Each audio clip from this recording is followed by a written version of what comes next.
Hello, Misfits. This is Kate. And this is Kevin. Welcome to Horrorwood Misfit Monday.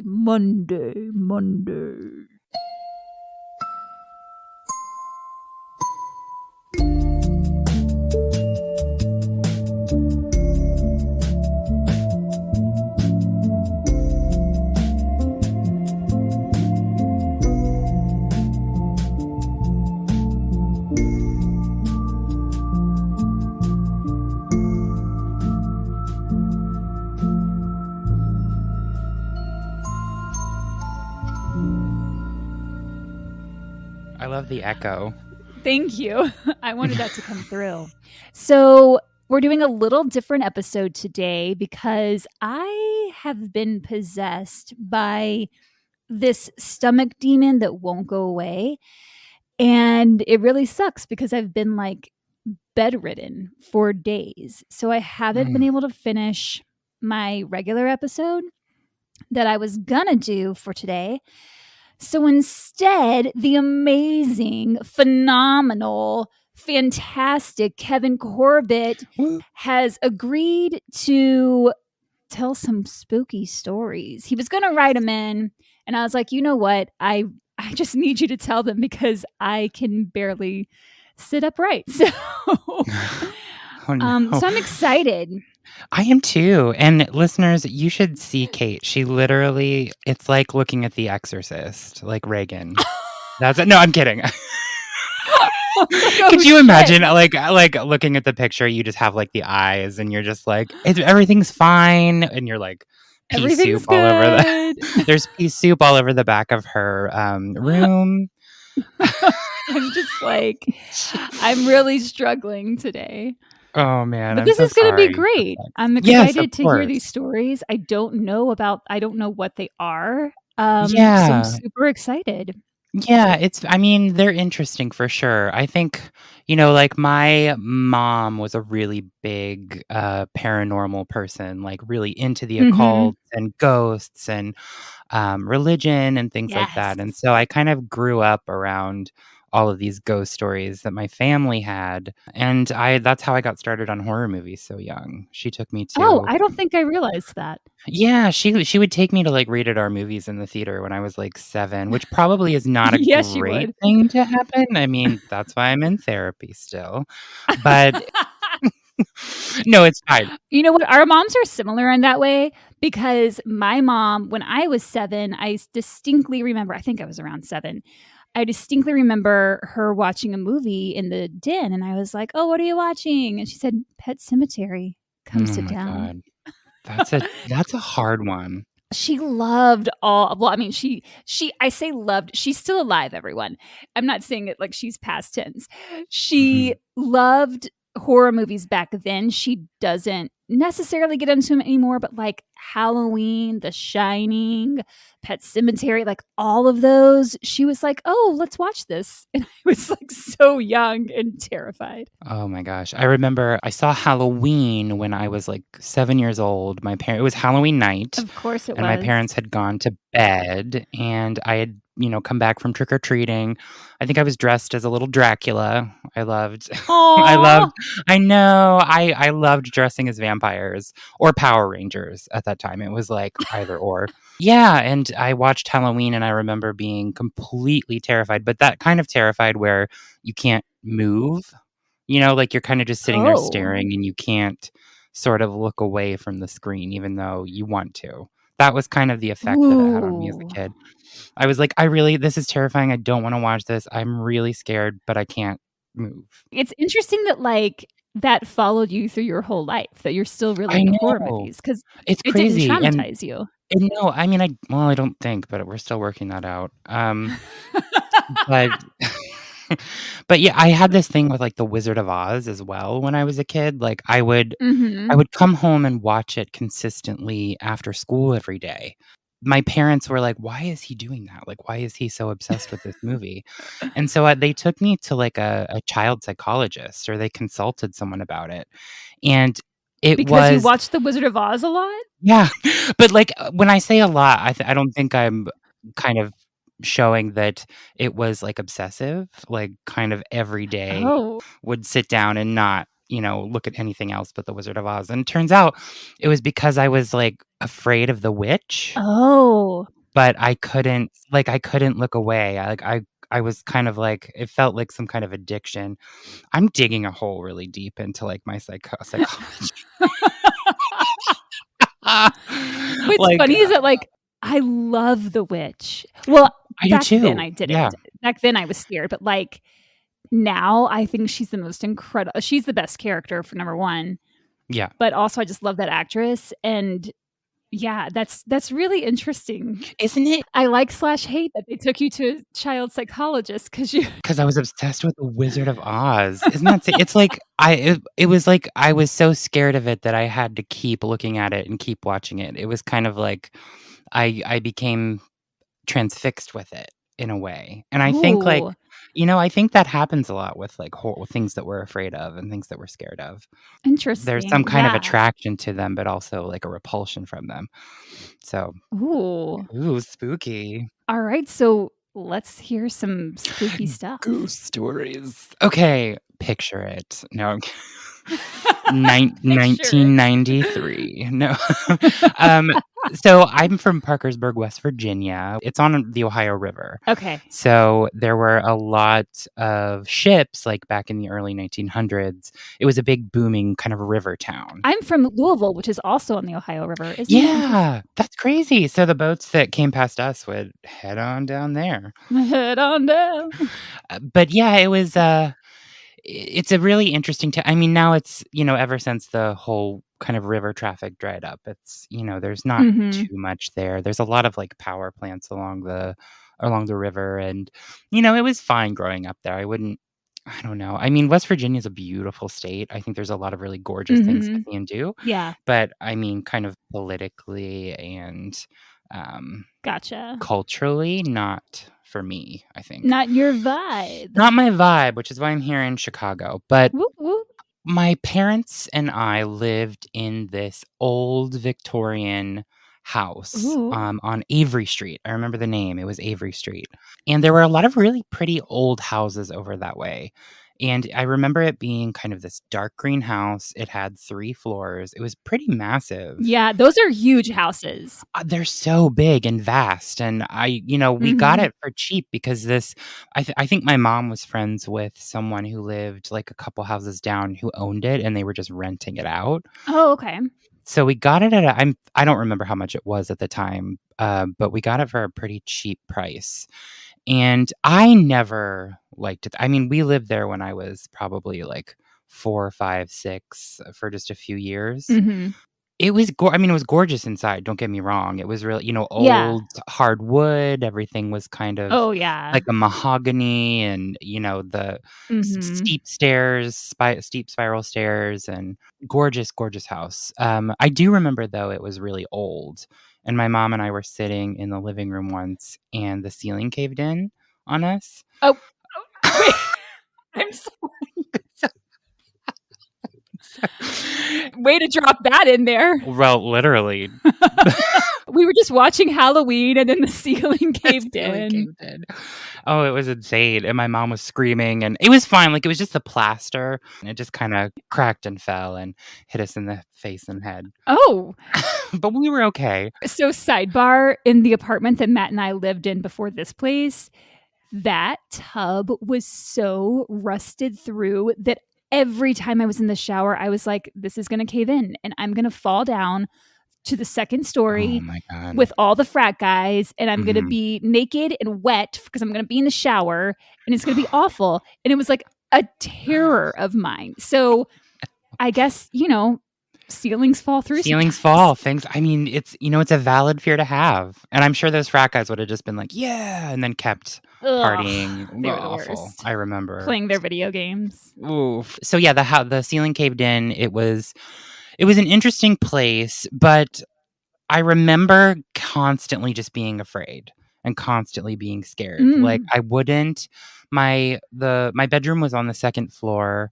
I remember having, like, a red bunk bed, like red metal, and my parents' That room. already sounds creepy. Yeah, I mean, it was an interesting place because, like, there was my room, and then there was, like, a tiny little hallway, and in that hallway was a closet, and I wanna say, like, a half bath. I think it was, like, a toilet, Okay. and it connected to my parents' room, and there was a door there. So there were, like, 4 doors in, like, a circle, like, my room, their room, closet, bathroom. Mm. And, Yeah. I would they would put me to bed, and I just constantly felt like something was watching me, like, I just felt like there was something else there, and I remember just Oh. a consistent feeling of terror the entire time. Oh, that's awful. I know, and I was just like I would cry and scream, and I literally Oh. slept with my parents for, 2 or 3 years as a kid because I was so afraid to be in my Oh room my by myself, god. and they didn't know what to do, and they got really angry about it. Um, and in typical, boomer parent fashion, they like locked the doors. Like they were like, you need to figure this out. Like there's nothing there. You're Oh, totally wow. fine. You've got to stop, crawling in our bed. We need some peace and quiet to sleep. So they locked you in your room? They locked me in my room, yeah, they this sounds really bad, Oh, um, it they does. locked me away for 3 years. They, like, tied a rope because there weren't locks on the door between our I'm sorry, rooms. what the fuck? Now there's a rope? Could you imagine? And now I'm uncovering child abuse. Oh my god. No, not really, I promise. They didn't hurt me, like, there wasn't locks on the doors that connected the rooms, so they took a rope and they Oh. tied it to the other door so I couldn't open it. Oh, that is rough. And they were just, and I remember, like, laying on the floor and screaming and crying because I felt like there was something in the room, and I Oh couldn't my see it, god. and it was dark, and I was just terrified, like, terrified. And eventually they unlocked it and let me come in because I was just, being so crazy. I think they kind of figured it out because they started to experience some things. Like what? Now that I'm getting to, like, the actual ghost experience, I remember walking downstairs at night to go to the kitchen to I think I was, like, getting a snack or getting a glass of water or something, but I Mhm. remember walking to the bottom of the stairs, and there was, like, it was like a fog, kind of like this really light Oh. mist in the hallway at the bottom of the stairs, and I was like, "Oh, that's weird." Okay, so, maybe it's like steam or, maybe something came up Sure. from the basement or, I don't know what it was. I wasn't afraid of it at first, but Right. it started to like drift. Like it drifted into the Oh. kitchen. And I walked into the kitchen and on the wall was a silhouette shadow of a woman and she was like it Oh. looked like she was doing dishes like at the sink. I have full on chilly bumps, like, I Right? just got so cold. It was Oh my and god. it wasn't what's interesting about it I wasn't afraid. I wasn't scared of it. I Oh, which is weird weird. because upstairs, all I could do was just I hated being in my room and hated being up there. But I stood there and I looked at it and, I didn't know how to react, so I got my water and just went back upstairs. You were like, "Hey, I mean, excuse I was like, me. "I don't know what to do." Thanks for washing that dish. I Right. need that glass." She washed me a glass. That's nice of her. She was wonderful. But no, and I went up to my parents the next day and I was like, "I saw like a shadow of a woman in the kitchen." And my mom goes, "You saw the ghost." Oh, And I was like, okay. Okay, why didn't we talk about this?" Like, when I'd been so terrified the entire I think they probably thought I was a little too young at that point, like, it was before horror movies and before, being introduced to all of that, Sure. and my dad had said, "Oh, yeah, I've experienced it as well." And so What? we would see, like, the mist, we would see the shadow of the woman in the kitchen. I only encountered it the once that I can remember, but for my parents, it seemed like they ran into it more often than I did, in Oh. various capacities, like I'll have to talk to my dad about this. I wonder if he remembers any of it, but yeah, we lived with this ghost, and I feel like it wasn't there to do any harm. I think it was probably like an older woman, based on kind of what the shadow, Mhm. and from what my parents had seen, they identified it as the same. You know what sucks? To die, and in your afterlife, you're stuck washing dishes. That What the would fuck? that That's hell. That's like limbo. I hope she's moved on or somebody saged the shit I out of that hope so kitchen. too. Oh man, it was crazy, but I feel like whatever was in the kitchen was different from what was upstairs. Oh. Because whatever was upstairs, and I never saw anything. I never like witnessed Yeah. anything. It was just this feeling of consistently being watched by something that had some kind of malintent Oh, I don't like that. toward me as a kid, but my parents never experienced anything upstairs, which is what's kind of surprising. Did they ever switch rooms with you? No, no, they refused. They should have. They were like, "We're not going in there." You sleep in here for a few days and see how you like it.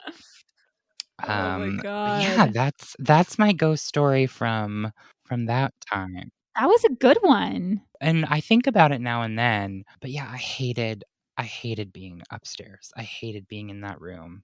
Like Wow. during the day it was fine. At night, absolutely not. I don't know what was there. I wonder, like, I would love to research that house and, like, find out if anything, happened in there. That's a good idea. Yeah, I might have to do that actually. I never thought about that. Yeah, because I just wonder, like, maybe the woman was just trying to get away from whatever it was upstairs. I don't know. There was a lot of now that I'm, like, thinking back to it, there was a lot of, like, death around the house, and I don't mean, like, people dying in the house while we lived there. That would've been crazy, but, We had, like, like, come over for a dinner party and, like, boom. people just kept croaking just constantly. Weird. Um, no, but there was a lady across the street who was an elderly woman who was sweeping the sidewalk one day, and she just dropped dead. Oh my And god. I remember, like, seeing her out there, and then the ambulance Oh. and stuff came and, put the sheet over her and took her away. But yeah, Oh she my dropped dead. god, that's awful. Yeah, and then my cat used to scare pigeons to death. Like, to actual death? Yes. What? Like, I remember going out and my cat, I think her name was Priscilla, and she would, corner birds. Like, she injured a bird and then cornered it, and before she could, like, lunge at it, it had a heart attack and died. Oh my god. And I buried it in the front yard in a shoebox. Kevin. It was a Oh my mess. Messy goodness. house. Priscilla. Aggressive. Not that that has anything to do with the hauntings, but that neighborhood was also, like, a little bit sketchy. Like, there was a hotel across the street. Not a hotel, why did I say hotel? It was an apartment complex that I think used to be a hotel. Okay. And there, like, consistently, like, domestic abuse happening over there, cops being Oh. called, like, all Oh kind my that god. whole area was just it was a mess. Pretty houses, but Beautiful homes. old ladies dropping dead, demons upstairs, domestic violence, Having to like, wash dishes in your afterlife. just a literal hellhole. Sounds like it. Don't go there. No, thank you. But yeah, Well, that was a good one. thank you. That was a good one. Do you have any others for me? I do. Yeah, I've got, I think, 2 more, and I'll try not to go too slow, but No, you're fine. so my grandma, my mom's mom, Okay. lived in Parkersburg, borders Ohio, or in West Virginia, that town borders Ohio. So right across the river, right across the Ohio River, you have Lake Belpre. It's called the Mid-Ohio Valley. And then up the river, like 10, 15 miles, you have this really beautiful town called Marietta, Ohio, where Mm, my mom's family is from. I really love Marietta. It's gorgeous. just the name sounds pretty. Yeah, and, like, I forget who I'm gonna forget the history, but, Lafayette, he was, like, the French. Lafayette. Yeah, he, That was my that was my poor Hamilton impersonation. he, sailed down the Ohio River and, like, came through, and I don't wanna say founded, that's completely wrong, I don't know the history, but he had something to do with, like, Marietta, Okay. and because there's also the Lafayette Hotel in Marietta that they named after him. Which is a really Okay. old hotel, but it's kind of old Rivertown, like Main Street style. All these little shops. I love towns like that. Like there's a lot of the old like stern wheel boats, and my grandma lived in this old yellow house. It wasn't Victorian. I don't know what kind of architecture you would technically call it. And she lived in this old yellow house. It was on 6th Street. And really cool thing about Marietta and that area is you had like the tribes that were the mound builders. So there was a lot of sort of lore in the area around the Mm, mounds and the burial grounds. okay. And there was one just down the street from her, and it was called Mound Cemetery. And I would go there and play like all the time. I would go and play in the Mound Cemetery. Oh, wow. Did not know that about you. Just playing in a cemetery. Yeah, but I loved it. It's such a cool area. There's a lot of, and then there's like this place called the Castle, which is this kind of big old mansion-y house Oh. that has a lot of history, and they used to do like haunted houses and stuff in. Oh, that's cool. Anyway, Marietta is a really kind of haunted area, but Ooh. my grandma's house was really old. It felt like kind of the, typical like old lady house. Everything was, from the 50s and 60s, and, Sure. carpeting, wallpaper. I remember like playing with her old jewelry box with all her like stuff from the 40s. I remember being a kid. I think this is about the same time as when we lived in the house on Avery Street. I kept seeing a cat upstairs. Like, I don't even it was kind of like Of a your grandma's yeah, house? my grandma's house, and it was like a black cat, and I was like, okay, interesting." I didn't like, just run by, like, really quick, like, not being able to see any, distinct features of it, but Oh, except for, okay. like, the color. Yeah. Um, but I went downstairs to my mom, and I was like, "When did grandma get a cat?" And she was like, "She doesn't have one." Like, What? she doesn't have one. And that's when my mom was like, I hate all these stories end in my mom just being like, "Well, you saw the ghost. Oh, there it is."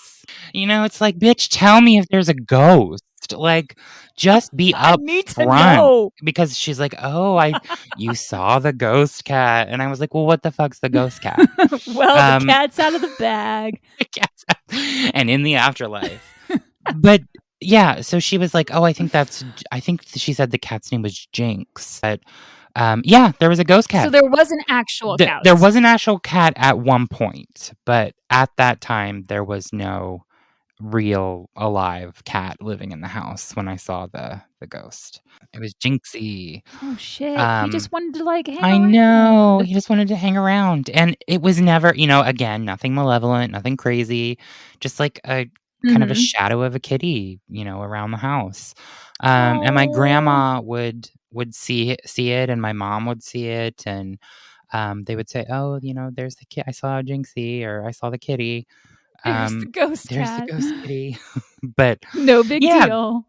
and again, it wasn't like anything scary. I was, I don't know. I had a thing with like upstairs at houses. I didn't like them. I always felt like, especially at Yeah. that house too, nobody lived up there because my grandma later in life couldn't make it up the stairs. But yeah, that is the ghost cat story, Jinxie.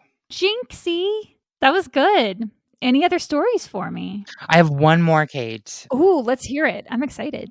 The last one. I like story time. Yeah. So, I went to Berea College in Berea, Kentucky, which I think you know. Okay, so my family almost moved to Berea when I was a Oh kid. my My god, mom was gonna get a job there. that's Like, so she cool. got offered the job Yeah. there.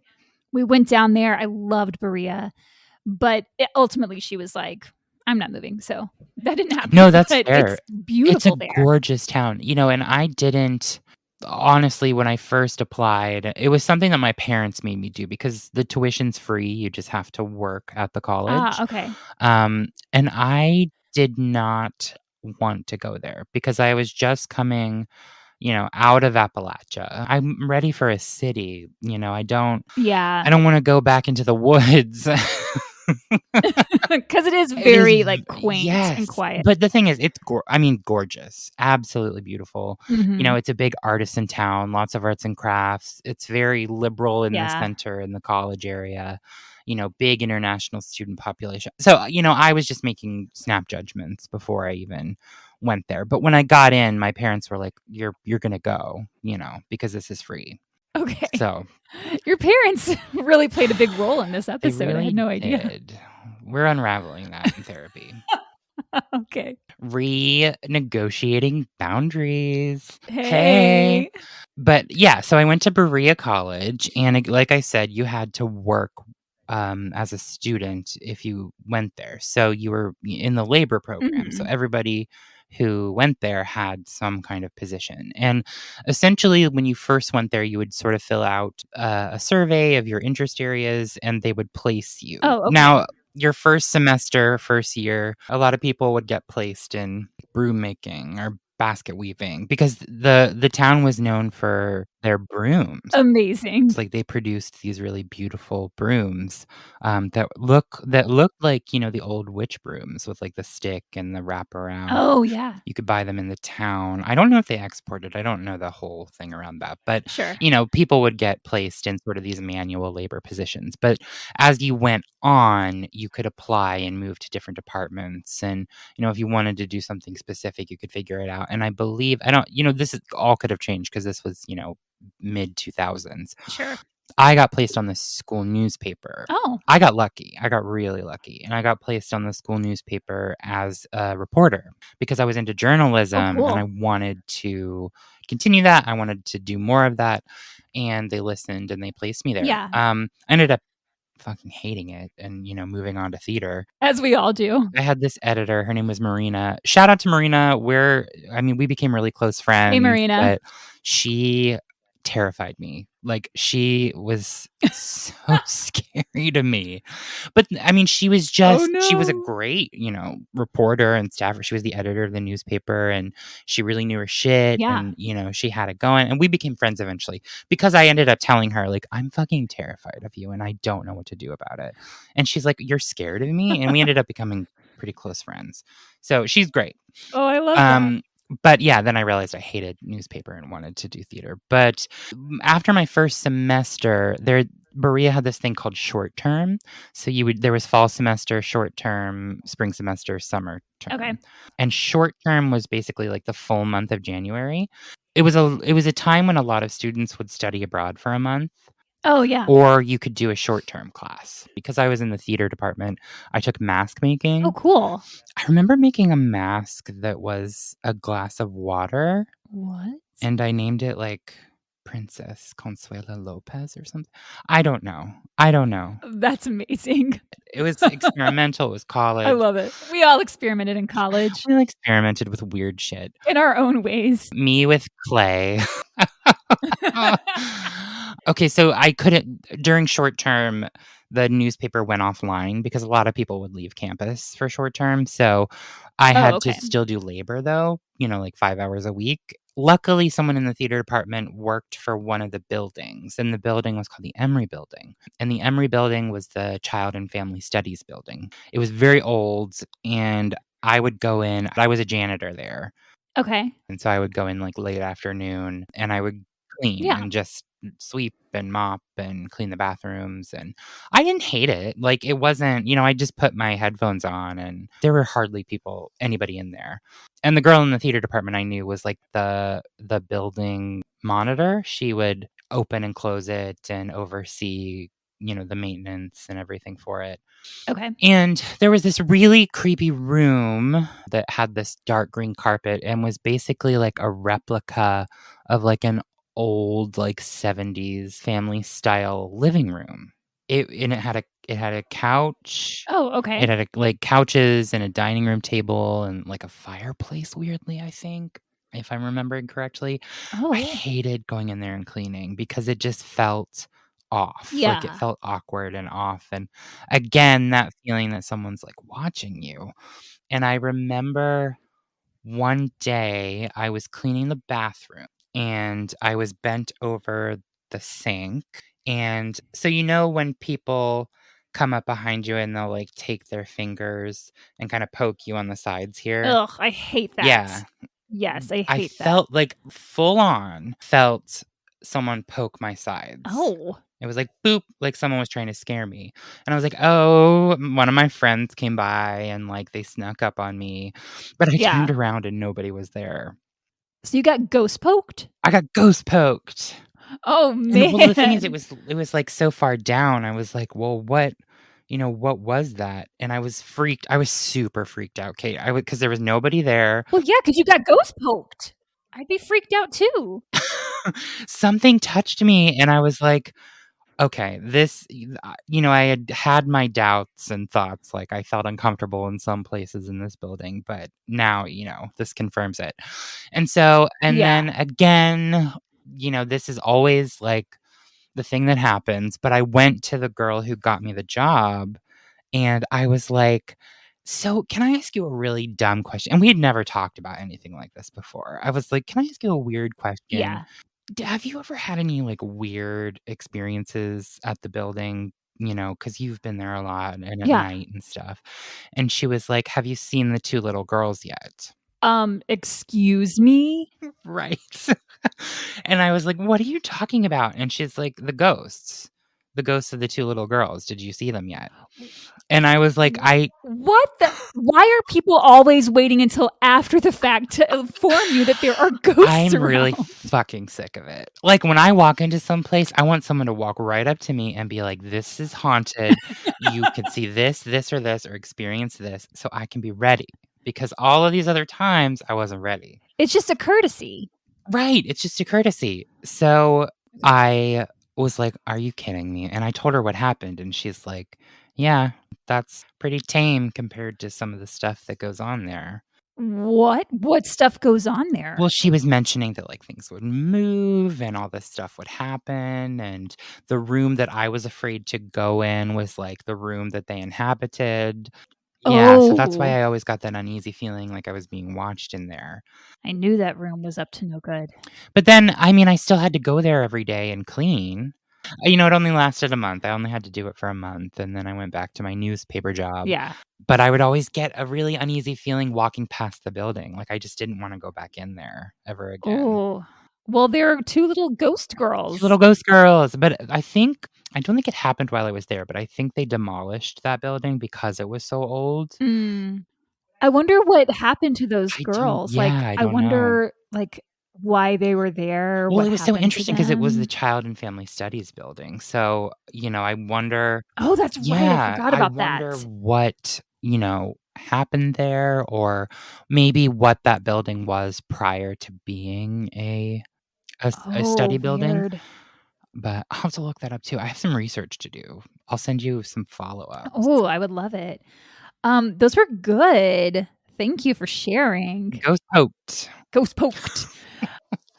Well, Misfits out there, if you would like to share your stories, please send them in and I'll read them on the air and it's going to be super fun. But you got to send them to me first. What else can I say here? Thank you, Kevin, for being here. Thanks for having me. I had a great time. Kevin is going to talk to his therapist about some things his parents put him through. Being locked in the room with demons, that can follow you into adulthood. Yeah. Ghost poked and ghost cats and ladies washing dishes in the afterlife. That's what we have today. Let us know what you thought in the comments on Instagram, Facebook, or YouTube at Horrorwood Podcast. Or what are the other things? Oh, send us your stories. Email us at horrorwoodpodcast@gmail.com. Things are falling apart. And if you love us and want to support us even more, you can jump on over to Patreon at patreon.com/horrorwoodpodcast. That's it for today. I hear you had a Sephora situation you want to talk about? I did, Kate. I went to Sephora Friday. Bottom line, all the things that I've been wanting to try and have a little heart in my Sephora cart online, I just saw and was like, I'll try it since I'm here. Might as well. Yes, Sephora is dangerous. And I was like, it's not going to be that much. And I went up to the cash register and they were like, here's the amount. And I was just like, oh no. It adds up so fast. My grocery budget. Oh no. But my face is gonna look amazing.